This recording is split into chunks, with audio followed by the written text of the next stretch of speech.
নিজের স্কুলের প্রোগ্রামে প্রতীকী রূপে এভাবেই খালেদা জিয়ার মতো সেজেছিলেন কিশোরী আন্নুর জাহান তাহা। সেদিন অন্যান্য কিশোরীর মধ্যে কেউ এসেছিলেন শেখ হাসিনার সাজে, কেউ শেরিন শারমিন, কেউ বা বেগম রোকেয়ার প্রতীকী রূপ নিয়ে। কিন্তু তাদের মধ্যে খালেদা জিয়ার প্রতীকী সাজ নেয় তাহা ও তার পরিবারের উপর নেমে আসে অনাকাঙ্ক্ষিত এক স্রোত।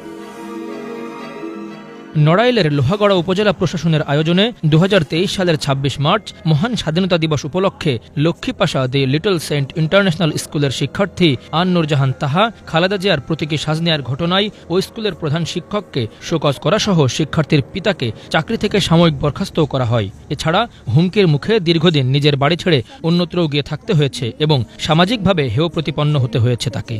2023 সালের 26শে মার্চে স্বাধীনতা দিবসে আমি খালেদা জিয়া সেজেছিলাম। এই খালেদা জিয়া সাজার অপরাধে আমার স্কুলকে শোকেস করা হয়েছিল। তারপরে আমার বাবা পৌরসভায় চাকরি করত।